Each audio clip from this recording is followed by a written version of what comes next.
To get started sewing, you want to have stitch selector on A, that's your center needle position, and stitch length between 2 and 3. That's going to give you a standard stitch length. Put your fabric underneath your presser foot. If you want to, you can line up the edge of your fabric with one of these lines. I'm using the 5/8 inch line. Put your presser foot down. Start sewing near the edge of the fabric, but you want to be sewing on the fabric, not off the fabric. Otherwise, you could get a thread tangle. And then start out slow. Few stitches. However much you push on the pedal is as fast as it will go, just like in a car. Now I'm going to put a back stitch at the beginning by pressing this all the way down and taking a few stitches back. Remember to go slow so you don't stitch off the edge of your fabric. Now we can stitch forward again, and I am watching right here where the edge of my fabric is at the 5/8 inch line.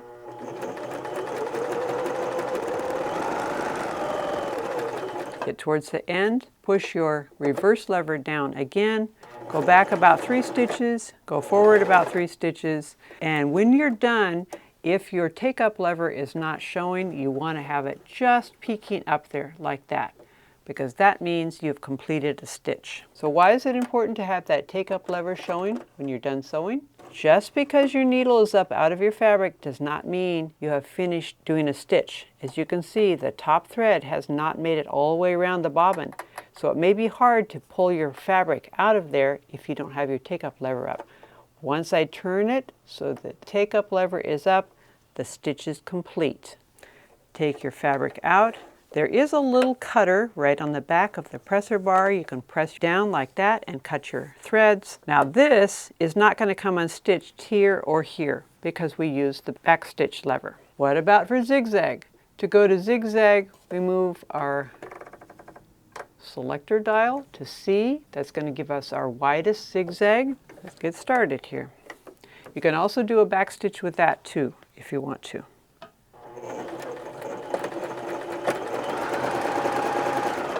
Now I'm going to lower my needle into the fabric so I can lift up the presser foot, and you can take a look at your stitches like this. Put the presser foot back down. Now I'm going to lengthen my stitch like that. Clear up to 4. And I'm also going to shorten my stitch just so that you can see what it looks like. I'm going to go right in there between 0 and 1. Take my fabric out so you can see what it looks like. Here we have a normal size zigzag, a long zigzag, and a very short zigzag, which would also be good for applique. Let's make this a little bit narrower like that. And I like to hand walk a few stitches just to make sure I have my stitch into the fabric, and then when it swings out, it goes past the edge of the fabric. Turn a corner with the needle down. And that's how you can applique. Applique is simply applying one piece of fabric to another piece of fabric using a finishing stitch like zigzag at the edge. So you can see we can both narrow and widen and lengthen and shorten our zigzag. Now what about some of these other stitches here? For the most part, you're going to want to use either A or C. B is simply your straight stitch with the needle over to the left. Now D is a triple stitch, which means you're going to get a zigzag but with 2 extra stitches in the middle. So I'm going to show you what that looks like. Now if I just leave everything the way it was, it's going to be a really long zigzag because every stitch it takes means it moves forward. So I'm going to shorten my stitch length down to about 1. That's for a zigzag that stays nice and flat, or if you wanted to stitch over a tear in your fabric and mend it really well. That's what this is good for, D. E and F are for blind hem, and there's a special foot for that. G is just like a stitch and overcast. Now what about all these green stitches here? The green stitches give a little bit of extra back and forth motion to the feed dogs. Now this length dial controls your feed dogs. So if you go past 4 into this stretch stitch area, that's what SS means, stretch stitch. You can make your stretch stitches a little bit longer or a little bit shorter, but you don't have a whole lot of range. Let me show you what D looks like, which is what we were just on.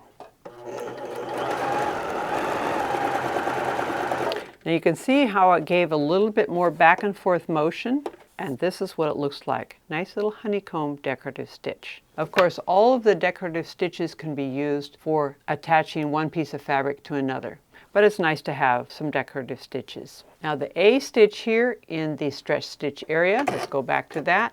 That is a really helpful one. Let's say you have some fabric that you want to put a nice strong seam into, but it also has a little bit of stretch in it, like your bias fabric. Notice what it does. It puts 2 stitches forward and 1 stitch back. This stitch is now going to stretch as much as the fabric, which is great for repairing the back crotch of pants. If that stitching has come unstitched because it stretched a little bit, replace it with this stitch. That would be A in the stretch stitch area. Now these other here, you can see it does a zigzag, same thing, gives a triple stitch there. These are basically decorative, but this one is a really nice one if you want to stitch and overcast at the same time. Let's go to G.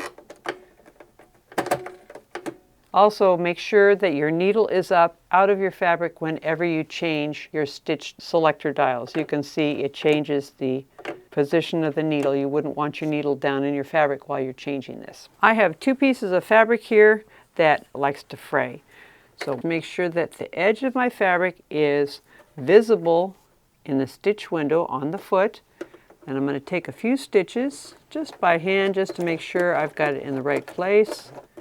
It goes past the edge of the fabric. I'm going to move my fabric a little bit more so that it does overcast the fabric. When you overcast, that means your needle is going past the edge of the fabric and the thread is going to be sealing the edge of that fabric to keep it from fraying.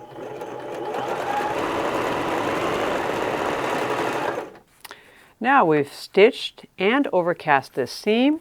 It's nice and strong. The fabric can be washed without fraying, and it's got a little bit of a stretch to it also because there was a little bit of a back stitch there. That also means that you don't need to use your back stitch lever when you're using this stitch. Then we also have doing a 4-step buttonhole. Let's go past A here. First step, second step, which is a bar tack, third step, the other side of the buttonhole, and fourth step. Now I do have another video on how to make a buttonhole using this machine. And when you're done sewing, put your machine right back into straight stitch so you'll be ready to go the next time. For more information, check out some of these other videos. And if you found this video to be helpful, give us a like.